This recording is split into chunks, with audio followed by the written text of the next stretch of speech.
She needed $60,000 to save her mother's life. He offered her $200,000 to become his wife. For 1 year. It was a contract marriage. A cold business deal. Until his secret and her heart changed everything. Let's dive into the story. The rain hit the giant windows of the penthouse very hard. Each drop was a tiny drum sound in the quiet room. Clara Bennett stood by the window, seeing her own ghost-like face in the dark glass. She watched the city lights of Manhattan turn into blurry streaks far below.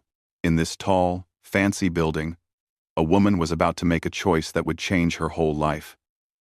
Clara's hand shook as she pressed it against the cold glass. She felt the heavy weight of what she was about to do. The apartment behind her was beautiful, but cold.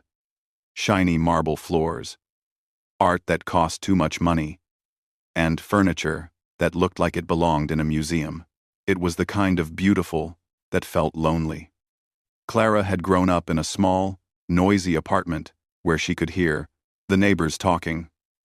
This world, this shiny tower of money and power, was not her world. Not yet. But it soon would be. Her phone buzzed. It was the hospital. They had been calling every day.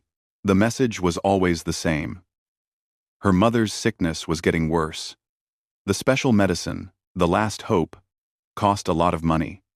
$60,000. Clara had already spent all her savings. She had worked extra hard at the art gallery, where she made very little money. There was no way to get the money. Except one. Adrian Blackwood. His name sounded like old money and big secrets. She had met him 6 weeks ago at a party where she was serving drinks to rich people. He appeared next to her, tall and perfect in a fancy suit. His dark hair was smooth. His eyes were stormy gray. When he looked at her, Clara felt a strange feeling. It wasn't just that he was good-looking. It was like he had been looking for something and had finally found it. "You are not like the others," he said, his voice low and calm. It was a statement, not a question. Clara almost laughed. "I am literally serving you drinks." "That is not what I meant." He looked at her face carefully. "You are watching everyone here like you are trying to understand them. The others are only trying to be seen." His words should have felt rude. But instead, it felt like someone was truly looking at her for the first time in years. 3 days later, he found her at the gallery. Adrian Blackwood did not do things by accident. He stood in front of a painting, and when she walked up to help, he turned to her. "I have a job for you, Miss Bennett." She had never told him her name, but of course, he knew it. Men like Adrian Blackwood knew everything. "I am listening," she said. "I need a wife, for 1 year. In return, I will pay you $200,000. You will live in my home, go to parties with me, and pretend to be my wife. After 1 year, we will quietly get a divorce. You will walk away with enough money to solve all your problems." The world spun. Clara thought of 1,000 reasons why this was crazy.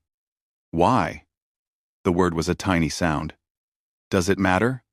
Adrian stepped closer. Ara. Adrian, you need money. I need a wife. It is a business deal. Nothing more." "But why me? Why not someone from your own world?" "Because someone from my world would want more," he said, his voice hard. "You are smart, Miss Bennett. I can see you are tired from trying so hard to save your mother. You understand that sometimes we have to do things we don't want to do." He knew about her mother. Of course, he did. She should have been angry that he knew her secrets. But she only thought about the hospital bills, about her mother's pale face in the hospital room. "I need to think about it," she said. "You have 48 hours. He gave her a fancy card with just a phone number on it. "Call me when you decide." Now, the 48 hours were almost over. Clara stood in his penthouse because she had called him that morning and said, yes, yes, to the money. Yes, to the lie. Yes, to becoming someone's wife, without love. The signing was tonight. The wedding would be tomorrow. Her life as Clara Bennett The tired girl with big dreams would be over. She would become Clara Blackwood. You came. Adrian's voice cut through her thoughts. She turned to see him standing in a doorway. He wore simple pants and a white shirt. He looked tired, she realized. There were shadows under his gray eyes. For just a moment, he seemed almost like a normal person. People say many things they do not mean. Adrian walked toward her, moving smoothly and quietly. I am here for my mother, Clara said, wanting him to know the truth. This is a trade, nothing more. A quick flash of feeling crossed his face. Of course. I would not expect anything else. He showed her a dining table where papers were stacked neatly. The papers are ready. My lawyer checked everything. The rules are kind. Kind. A strange word for selling herself. Clara walked to the table and picked up the first paper. Her hands shook a little. 1 year. $200,000. Separate bedrooms. No physical relationship. Go to parties together. Keep the secret. It was all there, turning a sacred thing like marriage into a list of rules. There is also this. Adrian placed a black velvet box on the table. Clara opened it. She gasped. The ring inside was amazing, a huge square diamond, surrounded by smaller stones. It was beautiful and cold, and worth more money than she could imagine. I cannot, she started. It is part of the job. People must see a ring. His voice was calm. But when she looked at him, he said something surprising. It was my grandmother's. One of the few things from my family I do not hate. Clara stared at him. This man, who lived in this beautiful glass prison, who seemed to have everything but nothing at all. She wanted to ask what he was really hiding, but she didn't. Instead, she picked up the pen. Where do I sign? Clara had always believed she was a strong person, a woman who would make it on her own. But life had a way of showing you who you really were, and now Clara knew.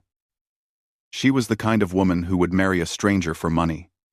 The next day, the wedding happened in a simple courthouse. Adrian had planned everything. There were only 2 people watching.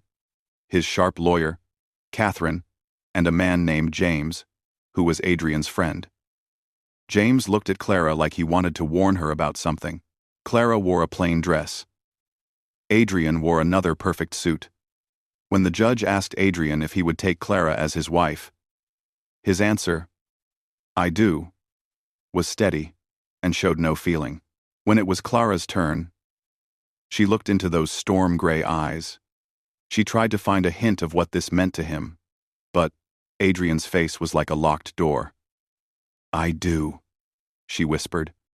The heavy, cool ring went onto her finger. Adrian's hand touched hers. It was the first real touch they had shared. For a second, Clara wanted to hold his hand tightly, to make this moment real. But then the judge said they were married. Adrian let go of her hand.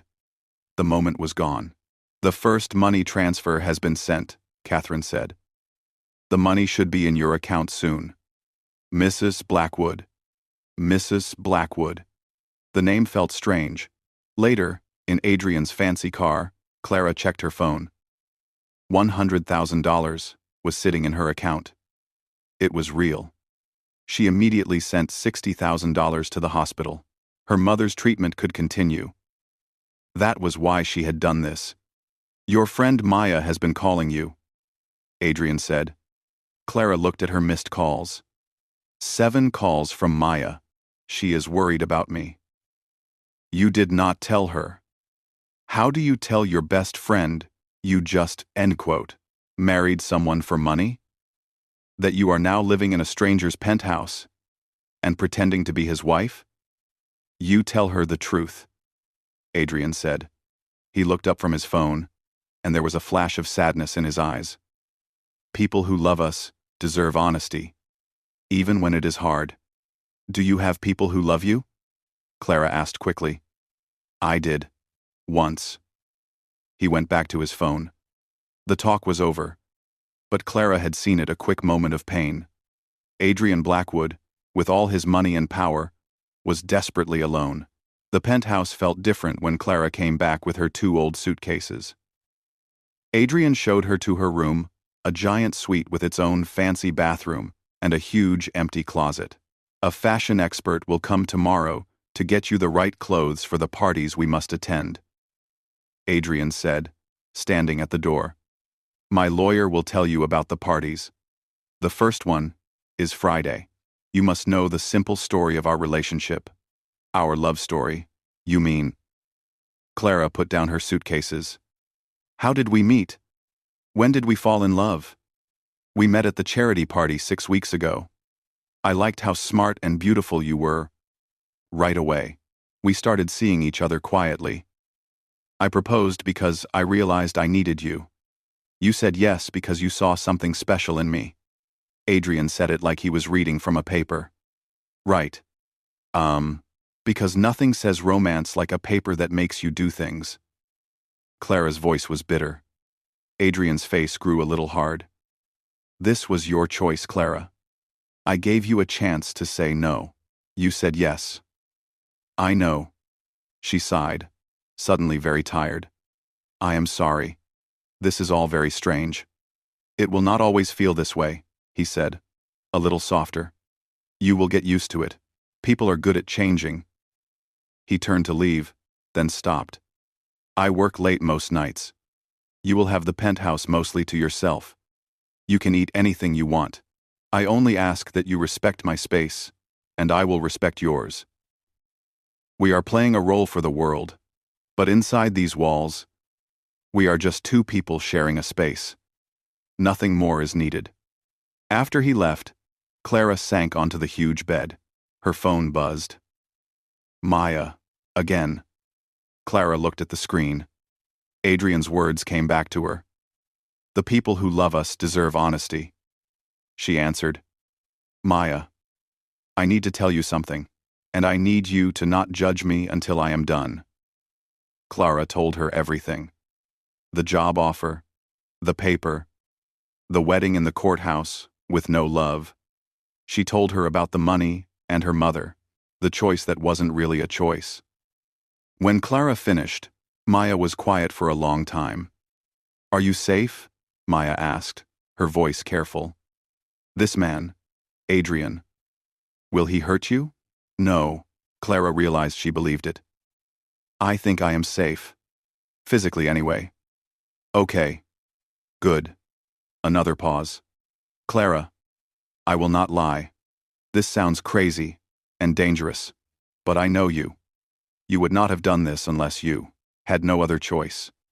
So I will not judge you. I will be here for you, no matter what. Tears came to Clara's eyes. Thank you. But Clara, promise me something. Promise me you will be careful, not just your body. This whole thing, it sounds like a good way to get your heart broken, even if there is not supposed to be any heart involved. Clara looked at the giant diamond ring on her finger. I will be careful, she said. Not sure if she was telling the truth. The first week was a fast blur.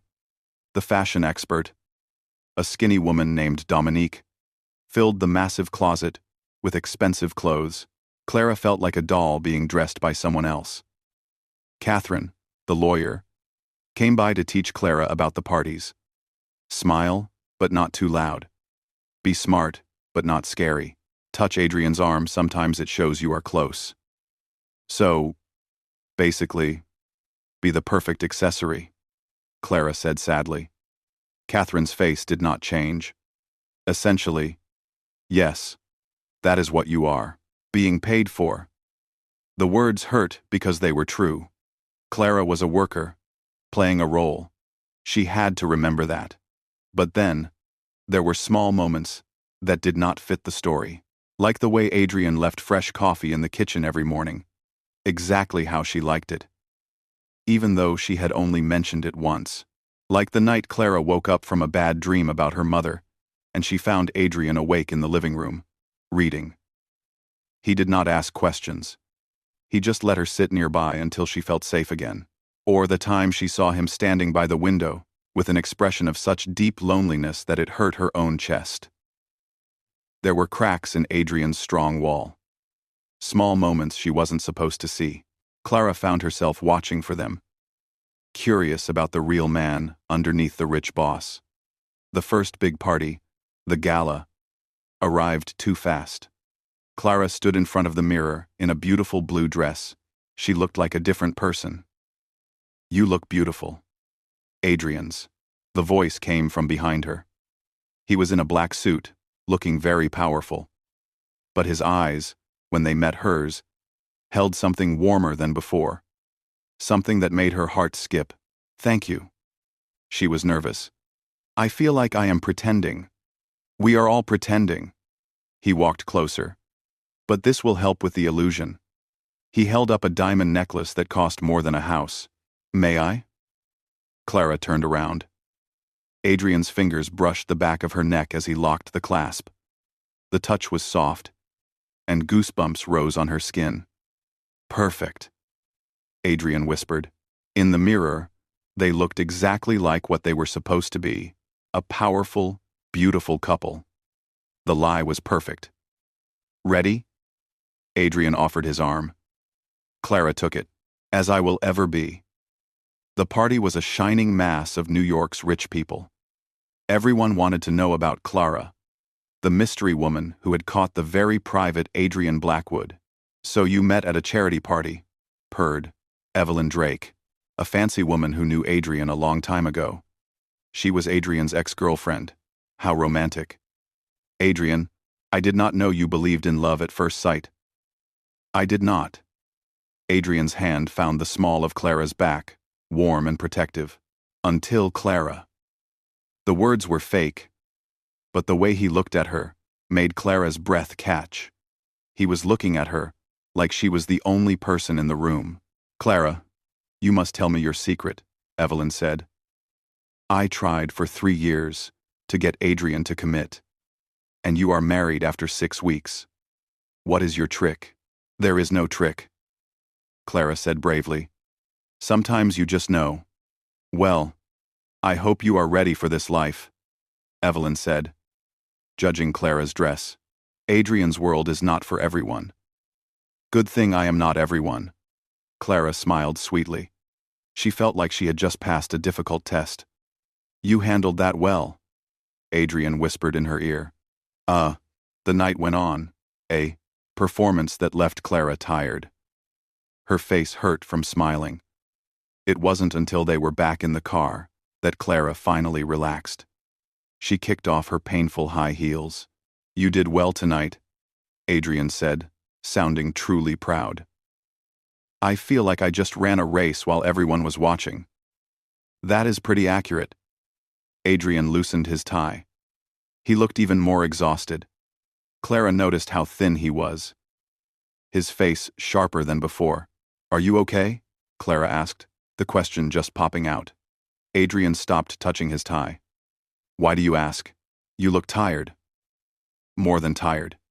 You look exhausted." "I do not sleep much," Adrian said, looking out the window, hiding his face. "I never have. It was a distraction. A wall going up." But Clara had seen something before he turned away, a quick flash of something that looked like fear. A small bell rang in the back of her mind. Something was very wrong. Clara lay awake, in her beautiful, lonely bedroom. She thought about Adrian's tired face, the heavy weight he seemed to carry, and all the things he was not saying.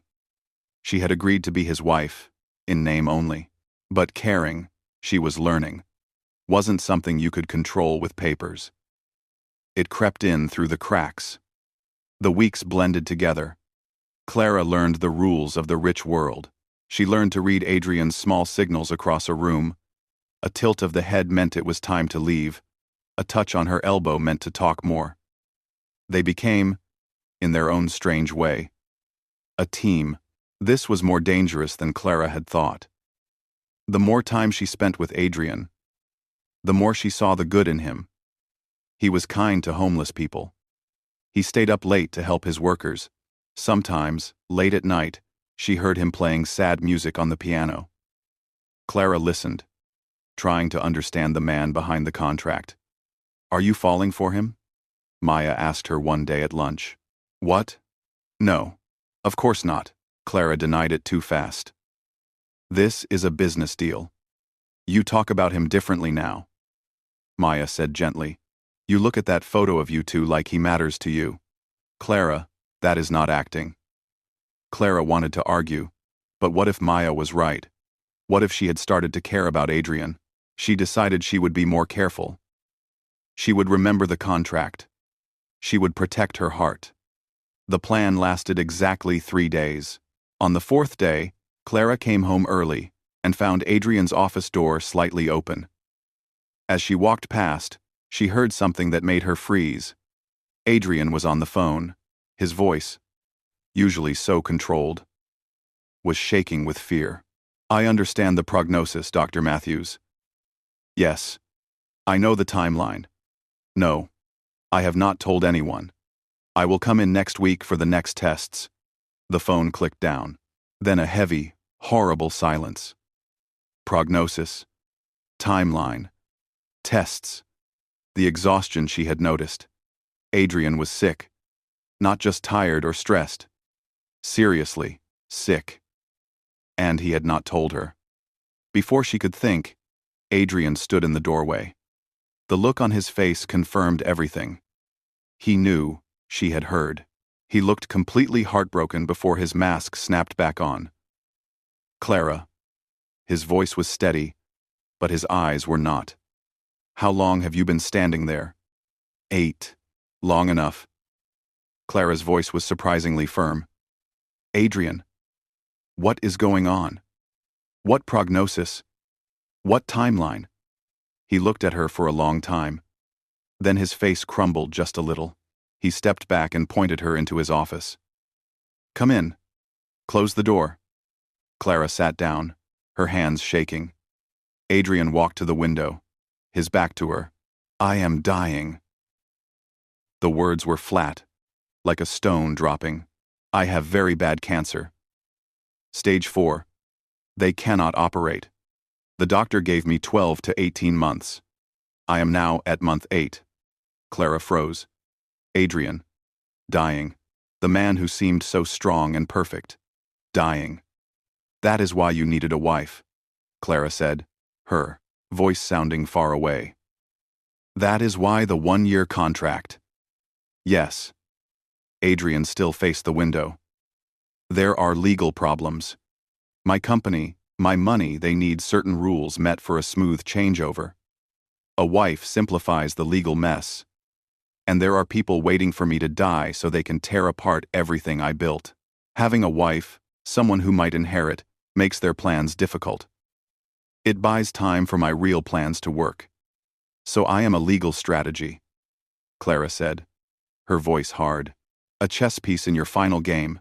"Yes." Adrian finally turned around. The raw sadness in his face took Clara's breath away. "I am sorry. I know that sounds cruel. But I could not tell you the truth. You would not have agreed, if you had known. Who would want to sign up to be a widow?" He was right. If he had said, "Marry me, I am dying," she would have run. But she was here now, married to him, starting to care for him, and he was dying. "You just gave up?" Clara stood, anger and grief mixing. "You decided to die without even trying to fight?" "I am not giving up." Adrian's voice was firm. "I am being realistic. I am using the time I have left to make sure that everything I have worked for does not fall apart. That my employees, who have families, do not lose their jobs. This is not giving up. Clara, this is making the best of a terrible situation." Clara realized he had already fought this battle in his own heart. He had made his choice. Does anyone else know? No. No. No. No. No. No. No. My doctor, James. And Catherine, my lawyer. Only for the papers. Adrian crossed his arms. I do not want pity. I want to live what is left of my life with dignity, without people looking at me like I am already dead. And me? Clara's voice cracked. Why tell me now?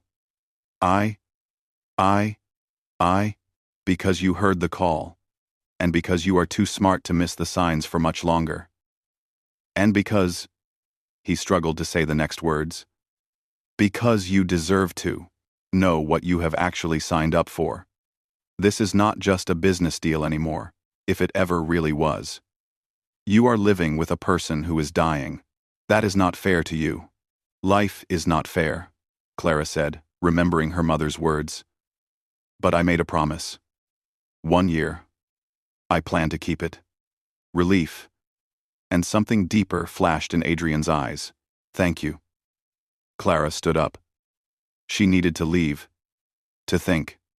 I need to go. It is okay. Adrian's voice was gentle. Take the time you need. If this changes things for you, if you want to end the contract, I will not stop you. Clara looked at him, this complicated dying man, and knew with a terrible certainty that leaving was not an option. Not anymore. I am not going anywhere, she said. We made a deal. I keep my promises. But as she left his office, Clara knew she was lying. This wasn't about the deal anymore. It was about Adrian, and she had started to care whether he lived or died. The next few weeks were strange and painful and surprisingly gentle. Now that the secret was out, Adrian let his guard down. He did not hide his tiredness. He let Clara see his wince when the pain hit. Clara found herself researching food for sick people. She cooked simple meals that would be easy on his body. You do not have to do this, Adrian said one night, watching her make soup. I know. Clara did not look up. But you need to eat. Consider it part of the wife duties. That is not in the contract. Maybe I am changing the rules. Clara offered a small smile. Adrian watched her work. Why are you being so kind to me? I lied to you. I used you. Clara put down her knife and faced him.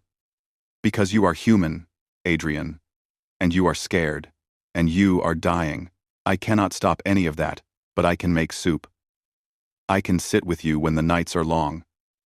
I can be here so you are not alone. That is not about the contract. That is just being human. His eyes looked watery. Thank you. You have no idea what that means to me. Clara started to notice all the little ways he showed he cared. His hand on her shoulder. Her fingers brushing his arm. Small moments of connection that felt real. They were becoming something neither of them had planned. Something true. The next big party was harder. Clara stood by Adrian, but she could not stop noticing the signs. The way he paused before answering, trying to gather strength. The paleness of his skin. He was fading. In the car on the way home, Adrian leaned his head against the window, eyes closed. Clara studied his face. She realized, with a sudden pang, that she was falling in love with him. The man who had hired her. The man who was going to leave her. She loved him. What are you thinking about? Adrian's voice startled her. Nothing. Clara lied. Just tired. Liar.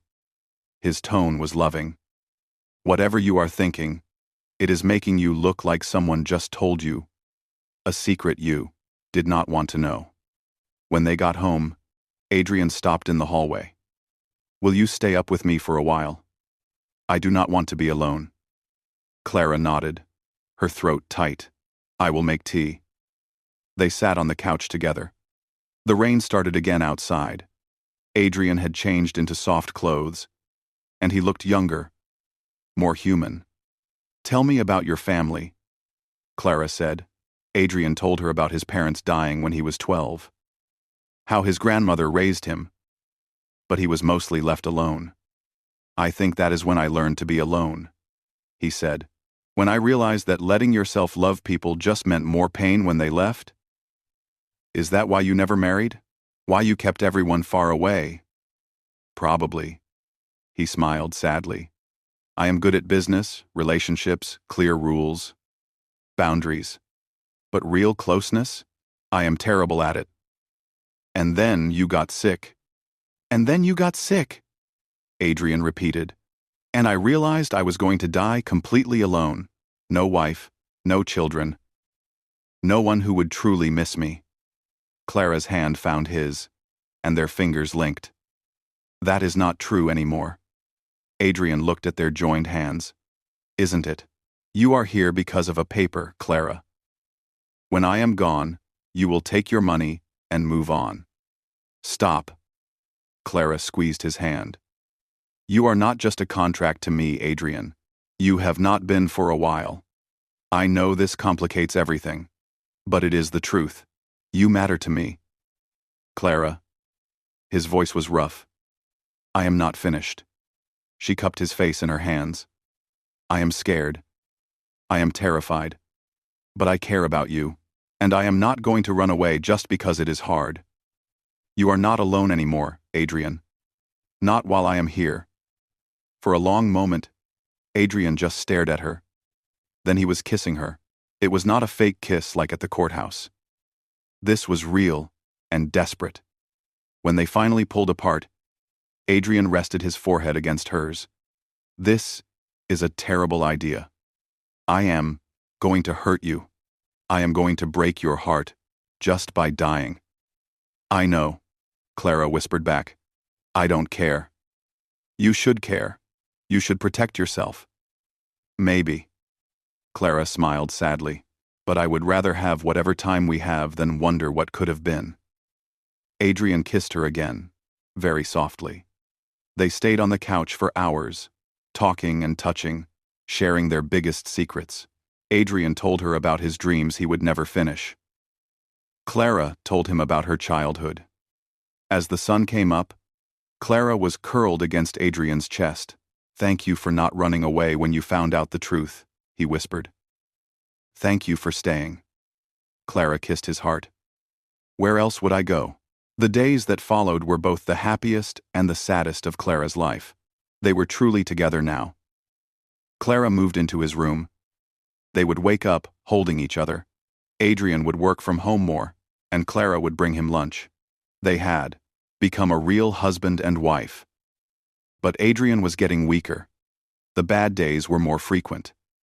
I think we should tell people, Clara said, one afternoon, about your sickness. Let the people who care about you be there for you. Adrian struggled with the idea of people looking at him with pity. But keeping it secret means you cannot truly say goodbye, Clara insisted. The people who love you deserve the chance to tell you what you mean to them before it is too late. Adrian agreed to talk to James. Clara also told him she wanted him to meet her mother, properly. Not as a fake husband, but as her real husband. They visited her mother, Susan. The next week, Susan looked better. The treatment was working. She was so happy to see Adrian, her daughter's new husband. He is a good man, sweetheart, Susan said to Clara privately. I can see how much he loves you. Hold on to that. Adrian looked at Clara with such love that Clara knew the secret truth. He loved her, even if he couldn't say the words easily, and she loved him back. In the car ride home, Adrian cried quietly, his head buried in Clara's shoulder. I have never had family, not really. Not the kind that chooses you. Clara held him tight. You are allowed to cry. You are allowed to be sad and scared and angry. You are allowed to not be strong all the time. I do not know how to be anything else. Then learn, Clara said. You have time. Use it to be real, to feel things, to let people in. That is what makes life meaningful, Adrian. Adrian kissed her palm. When did you get so wise? Probably when I decided to marry a dying billionaire for money and then fell in love with him anyway. James came to visit and finally knew the whole truth. He told Clara, "Thank you for not leaving him to face this alone. You have given him something I never could permission to be vulnerable." As the weeks passed, Clara watched Adrian get weaker. He lost weight. He needed more help. Clara learned to care for him.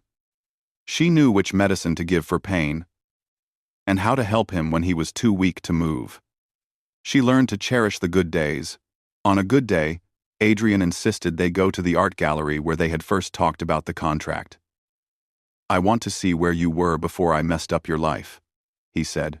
They walked slowly, hand in hand. "I do not miss my old life," Clara told him. "Not if it means not having this one. Not if it means not having you.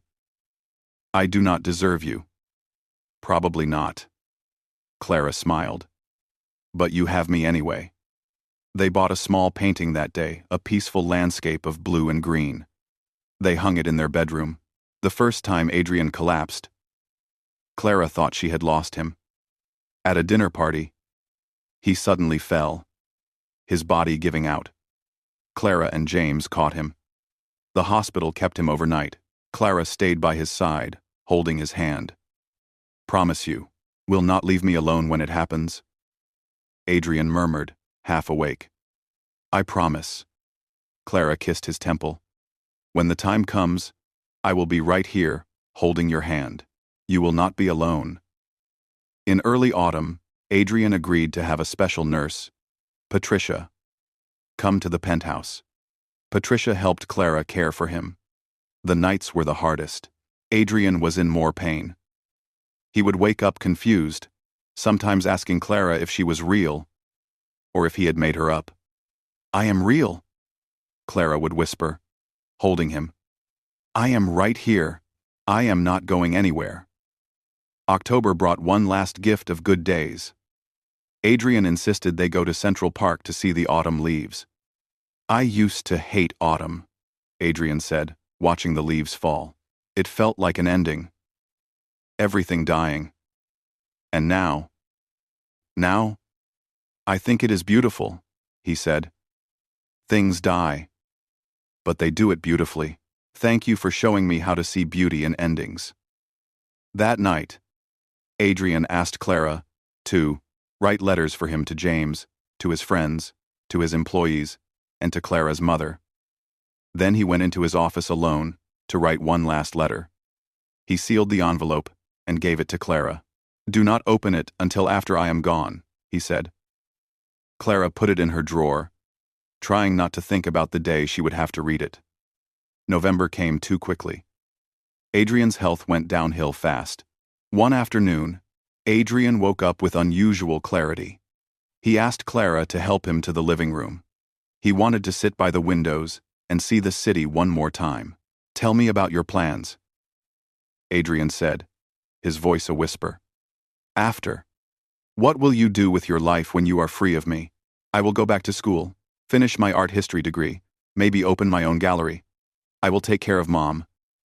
She squeezed his hands. "I will miss you every day, definitely.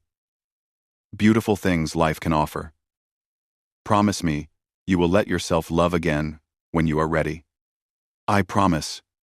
Clara was crying now. "But you need to know you are first.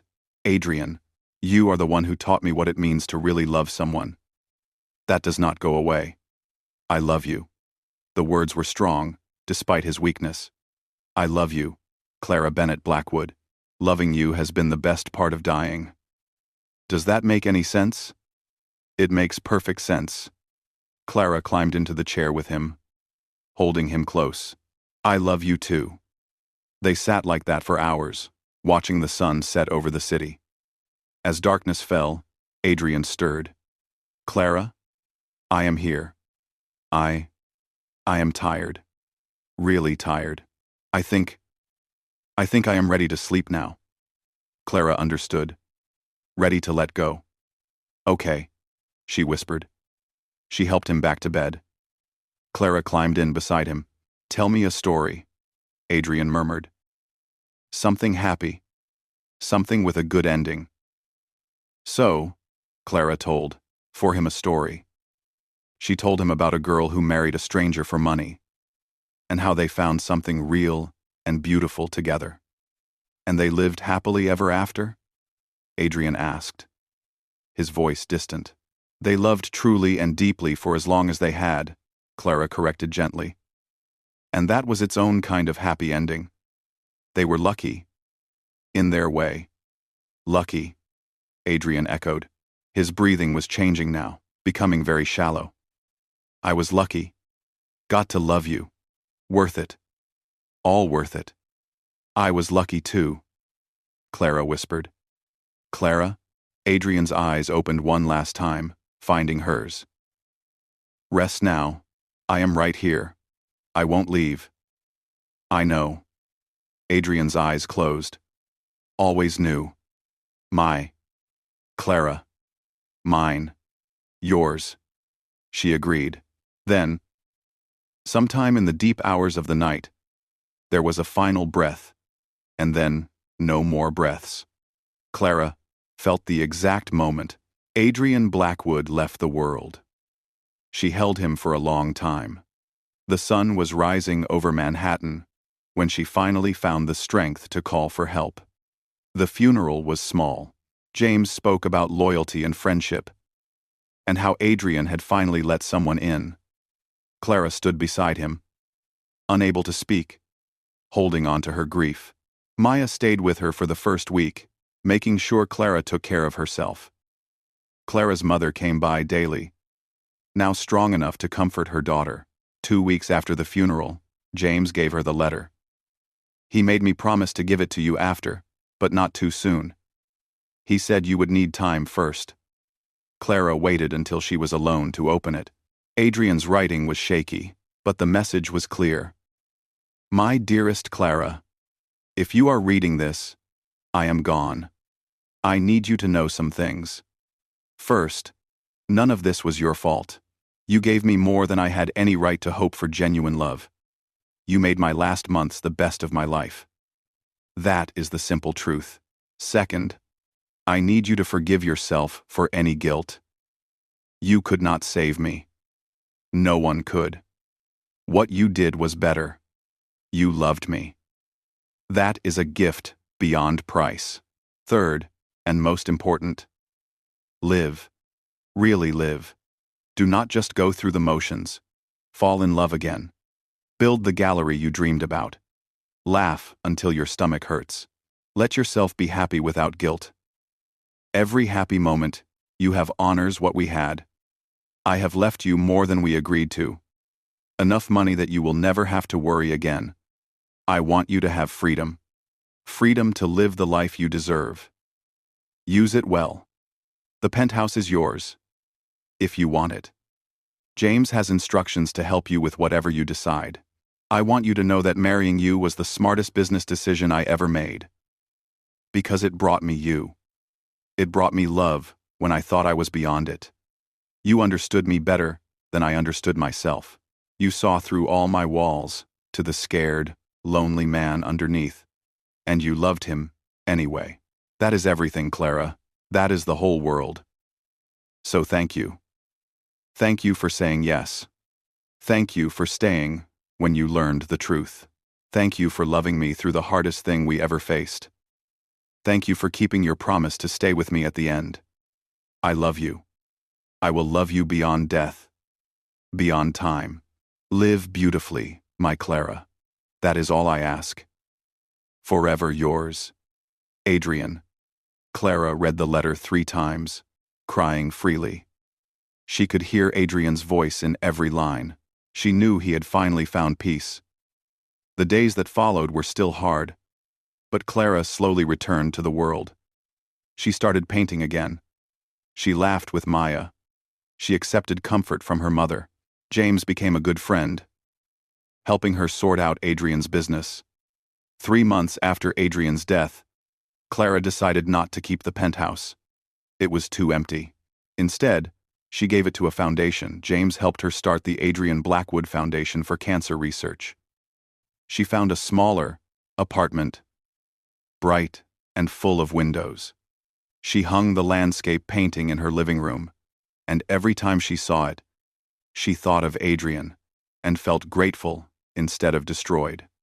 Clara went back to school. 2 years after Adrian's death, Clara opened her own art gallery. She called it borrowed time. The opening night was happy and sad at the same time. Clara wore a nice dress, and she wore Adrian's grandmother's ring on her right hand. As Clara looked around the gallery, she thought about the life she had built from the ashes of losing Adrian. She felt peace. She understood that sadness and joy could live together. She had married him for money, but along the way, she had found something much more valuable. She had found a love that changed her. She had found Adrian, and he had found her. Together, they had created something real in the space between a contract and an ending. The money saved her mother's life, but the love had saved Clara's soul. It taught her how to really live. She had married him for money, yes, but she had stayed for love.